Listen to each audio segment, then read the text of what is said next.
आइए सुनो कहानी के तहत आज मैं आपको स्वयं की लिखी कहानी सुनाता हूँ। कहानी का नाम है मुसाफिर। वाचन स्वर मेरा ही है, यानी कि सेन निलय का। कहानी आधारित है पिता पुत्र पर, और ये किस विषय पर आधारित है इसके लिए आपको पूरी कहानी सुननी पड़ेगी।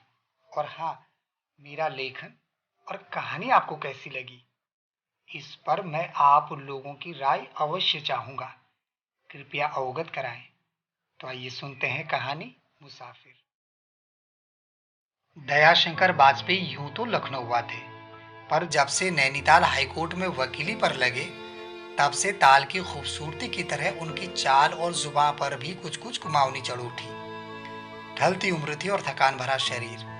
घर ऊंची पहाड़ी पर था और उससे लगी कई सीढ़ियों का रास्ता, लेकिन इससे उन्हें कोई शिकायत न थी। शिकायत थी तो बस नौकर पान सिंह से, जो उन्हें दूर से सामान लादे सीढ़ियां चढ़ते देखकर भी झरोके से तब तक झांके रहता जब तक कि वे पास न आ जाते।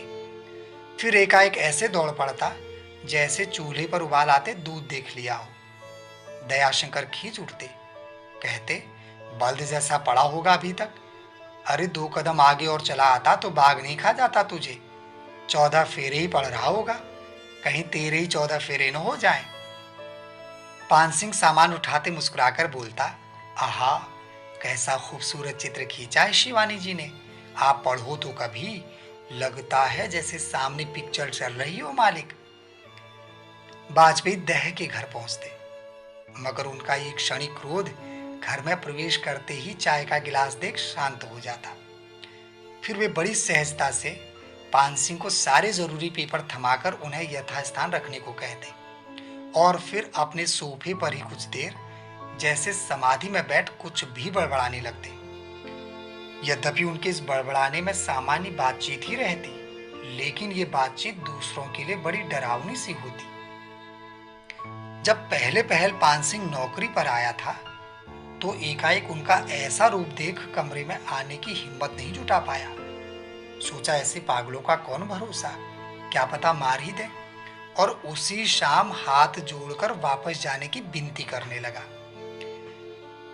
दयाशंकर उससे हंसकर बोले, देख रे बनुआ, वकील की वकीली ही बड़बड़ाने में है, और यही एक ऐसा हुनर है जो दिमाग के साथ ही जुबान की धार पर टिका होता है, और मैं उसी की प्रैक्टिस करता हूँ। अब तू मेरी बालों की सफेदी पर मत जा, लता जी आज भी प्रैक्टिस करती हैं। पान सिंह को जो समझना था वो समझ ही गया था और फिर खामोश भी हो गया। लेकिन उनका इकलौता पुत्र कहाँ समझ पाया, जिसे वे पढ़ा लिखा रहे थे, जिसके लिए वो कमा रहे थे। वो हरदम उन पर बातों के चाबुक ही चलाए रहता। जब भी साप्ताहिक छुट्टी पर घर आता बिना किसी लिहाज के बोल देता, पिताजी, ऐसे पागलपन का इलाज केवल लखनऊ के नूर मंजिल में ही होता है। गांव जाते हैं तो आपको लोगों से फुर्सत ही नहीं मिलती। मुझे तो बड़ी शर्म लगती किसी दोस्त को घर लाकर। और भी न जाने क्या क्या भाव बोल जाता। दयाशंकर हैरानी से उसकी तरफ देखने लगते, पर कुछ बोल न पाते। फिर बोलने बताने का उस पर क्या असर होता था, कुछ भी तो नहीं। पान सिंह कभी कभी मालिक के आदर में उससे कुछ बोल भी देता तो वह उसे भी लताड़ कर रख देता। आखिर एक दिन पान सिंह ने उसके रोज रोज एक सार नौकर नौकर कहने की तिरस्कृत भावना से दुखी होकर नौकरी छोड़ने का मन बना लिया। दयाशंकर अंगीठी जलाए अपनी उसी क्रिया में निमग्न बैठे थे। बाहर बर्फ की सफेद मोटी चादर घरों की ढालूदार छतों, पेड़ पौधों इत्यादि को बड़ी खूबसूरती से छिपाकर खिलखिला रही थी। बढ़ती ठंड के कारण दयाशंकर ने रजाई उन्हीं कपड़ों में दुबकने के बजाय अंगीठी से ही दोस्ती कर ली। सूखी लकड़ियों का गट्ठर रोज सुबह एक स्थानीय महिला डाल जाती और उसकी बहादुरी पर वे उसे 10 के बजाय 20 रुपए थमाते। अलावपुर जोर से दहक रहा था। उसमें लगी सारी लकड़ियां बांज की थी, जो सुर्ख लाल आभा बिखेर कर पूरे कमरे को शीत मुक्त कर रही थी। पान सिंह चुपचाप आकर दरवाजे पर खड़ा हो गया और उनके क्रिया से उठने का इंतजार करने लगा। जैसे ही वे इहलोक में आए पान सिंह को देखते ही बोले, अरे पनुआ, चाह वहा कुछ पिलाएगा या ठंड में मरने को छोड़ देगा यूं ही? आ अंदर आ, आग सेक, काहे दरवाजे पर खड़े ठंडक से मरा जा रहा है? पान सिंह धीरे से आकर उदास मन से बोला, हमको छुट्टी दे दियो मालिक, अब बहुत बेइज्जती है गया। दयाशंकर ने उसकी तरफ हल्के परिहास की मुद्रा से देखकर कहा, अरे पहले एक गिलास चाह तो पिला, कुछ गर्मी से दिमाग खुले तो कुछ बातचीत करे दोनों बैठकर। पान सिंह चाय बनाकर ले आया और गिलास थमाते ही पुनः बोल पड़ा, मालिक मेरा हिसाब कर दें तो मैं निकलूं। दयाशंकर एक क्षण उसके चेहरे पर गंभीर दृष्टि टिकाकर बोले, तो इस दुख से निकल जाएगा पनुआ, पर मैं कहाँ निकलूंगा? मुझे तो न बेटे को छोड़ते बनता है, न उसके मुंह से उल्टा सुल्टा सुनते। करूं तो क्या करूं पनुआ? कभी तो सोचता हूं घर बसा दूं उसका, तो हरिद्वार आश्रय ले लूं। पान सिंह सुनते ही बोला, हरिद्वार क्यों मालिक? लखनऊ नहीं है क्या आपका? फिर हम भी तो हैं, हमारे यहाँ आ जाना। दयाशंकर लखनऊ की बात पर चुप्पी साध गए और फिर धीरे से बोले, तुम्हारे भी तो बच्चे हैं पनुआ। वह बोला, वो गरीबी की ठोकर खाए हैं मालिक, रोटी के टुकड़े को मिल बांट कर खाने की सीख अच्छी तरह पाए हैं। अभी लगता तो नहीं है कि माँ बाप का अनादर करेंगे, बाकी सब गुरु देवता की मर्जी। दयाशंकर गिलास रखते हुए बोले, तुमने इतनी साल मेरी सेवा की है पनुआ, जी तो नहीं चाहता है कि तुम यहां से जाओ, अगर रुक जाते तो। वह बीच में ही बोल पड़ा, नहीं मालिक, अब मेरे जाने में ही भलाई है। मैं इस घर में न आपका अनादर देख सकता हूं और न ही अपना। दयाशंकर एक क्षण निरुत्तर हो गए, फिर धीरे से बोले, जाकर अलमारी से बैग ले आ। और फिर उसे रुपए थमाकर बड़े भावुक मन से हमेशा के लिए विदा कर गए। जाते समय जब उन्होंने उससे कभी भी किसी भी चीज की जरूरत पड़ने पर बेधड़क आने की बात कही, तो पान सिंह ने कहा था कि वह अब कमाने दिल्ली चला जाएगा। फिर भी दयाशंकर को उसके लौट आने की आशा और घर में ही उसके होने का एहसास कई दिनों तक होता रहा। धीरे धीरे आशा निराशा में डूबती चली गई और वे समझ गए कि पान सिंह दिल्ली ही चला गया होगा। दयाशंकर अब अकेले पड़ गए और एकाएक 8 साल पहले वाली स्थिति में पहुंच गए, परंतु उम्र अब अधिक आराम की ओर बढ़ गई थी। इसी बीच उन्होंने 2-4 नौकर रखे भी, पर वे या तो उन्हीं की अजीब आदत से डरकर भाग खड़े हुए या फिर बेटे के तानाशाही रवैये से। जब दयाशंकर होटल का खाना खाते खाते पेट रोग से ग्रसित हो गए, तो अधिकतर फल खाकर ही भूख मिटाने लगे और समय बेसमय ताल किनारे घंटों बैठकर अपने घरेलू गुणाभाग में उलझे रहते कि बेटे की पढ़ाई पूरी होते ही वे उसका घर बसाकर दूर कहीं स्वभक्ति में लीन हो जाएंगे। तब न कर्तव्य का बोझ मन में होगा, न ही परवरिश का, और भी न जाने क्या क्या।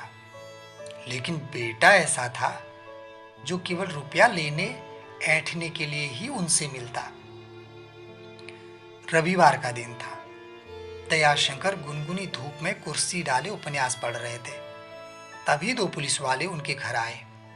कारण पूछने पर उन्होंने बताया कि आपके बेटे ने एक प्रोफेसर के साथ गंभीर मारपीट की है।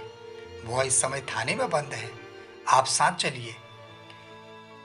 दयाशंकर को बहुत अधिक दुख या आश्चर्य नहीं हुआ। वे उठे और उन्हें चलने का इशारा कर दिया। वैसे भी निर्भीक पुरुष को संसार भले ही न झुका पाए, परंतु संतान की बदकरनी एक झटके में झुका देती है। वे किसी तरह अपनी वाकपटुता से प्रोफेसर और थानेदार से मिलकर सारा मामला ऐसे रफा दफा करवा गए मानो सिवाय बातों की तड़प झड़प के कुछ हुआ ही न हो। और कुछ ही घंटों में अपराधी बेटा उनके साथ गाय के पीछे बछड़े की भांति सकुशल घर लौट आया। लेकिन वो पका आम था, कब तक डाल पर टिकता? उसका अब कॉलेज जाना भी छूट गया था। दयाशंकर ने किसी तरह उसे व्यस्त रखने और 2 पैसे जोड़ने की कीमत का एहसास कराने के लिए एक पुस्तक की दुकान खोल दी। फिर जल्दी ही एक गरीब घर की तेज तरार लड़की ढूंढकर अपने जीवन के अंतिम कर्तव्य की भी तीसरी कर अपना मार्ग प्रशस्त कर लिया। सावन की शुरुआत थी। यूं तो उस अंचल में सारे देवी देवताओं का वास ही माना गया है, पर जो मंदिरों की भरमार शिव और भगवती और गुरु देवता की है, अन्यों की नहीं। दयाशंकर शिवालय से तन मन रंगाकर लौटे तो बस निकलने की तैयारी में थे। उन्होंने बहू को बुलाकर उससे अपनी सारी जमा पूंजी जो उन्होंने उसके बैंक खाते में डलवा दी थी, पासबुक, घर की चाबी, कुछ नकदी और पत्नी के गहने थमाते हुए उससे बोले, बहू इन्हें संभालो, अब ये सब तुम्हारा है। तुम अपने जीवन में सदैव धैर्य और विवेक से काम लेना, रास्ते सरल होते जाएंगे। और फिर सोए हुए बेटे की एक झलक देखकर कमरे से बाहर निकल गए। लेकिन एकाएक न जाने उनके दिमाग में क्या आया, वापस लौटकर बेटे के सिर पर थपकी देते हुए हाथ फेर दिया। बेटा झल्लाकर बोला, मुझे नहीं जाना कोई दुकान उकान, आज ही बेच दूंगा उसे। और वे खामोशी से उठे और हमेशा के लिए चल दिए। बरसों बीत गए। एक दिन हरिद्वार में उन्हें पान सिंह अचानक बड़ी हड़बड़ाई सी सूरत ले दिख गया। पास गए तो वह पहले दयाशंकर को संतों सी वेशभूषा में जरा भी नहीं पहचान पाया, लेकिन हालचाल लेने के बाद वह उन्हें देखकर हतप्रभ हो उठा। मगर पान सिंह की पत्नी पीड़ा अड़े आ गई। वह मामूली सी औपचारिकता पूरी कर अपनी व्यथा उड़ेल कर बोला, मालिक मेरी पत्नी यहीं कहीं मुझसे बिछड़ गई है, जरा मदद कर दियो मालिक, मैं आपके पांव पड़ता हूं। दयाशंकर ने घंटे भर में ही बड़ी सजगता से सूचना प्रसारित करवाकर दोनों को मिलवा दिया। उसकी पत्नी संकोच से गठरी से अपने आप में सिमटी जा रही थी। पान सिंह हाथ जोड़कर बोला, आपने बहुत बड़े उपकार किए हैं मुझ पर मालिक, आपके ये उपकार मैं मरते दम तक नहीं भूलूंगा। आप हमारे घर चलो मालिक, आपका कोई नहीं तो हम तो आपके हैं मालिक। दयाशंकर हल्की मुस्कान से संत की वाणी में बोले, मेरा तो अब सारा संसार है पनुआ, रमता जोगी बहता पानी, आज हरिद्वार कल काशी, हो सकता है हरि कृपा से हरि की अलग जगाते कभी आ जाऊं। फिर थोड़ा रुककर बोले, पान सिंह वो तुम्हारा प्रिय उपन्यास 14 फेरे मैंने तुमसे छुपाकर एक याद की तरह रख लिया था, मगर आज सोचता हूं ऐसा स्वार्थ भी किसी बड़े पाप से कम नहीं होता पनुआ। और फिर वे दोनों के हाथों में प्रसाद रखकर आगे बढ़ गए। पान सिंह की आंखें भर आई। उसने भरी आंखों से उनके बढ़ते कदम छू लिए।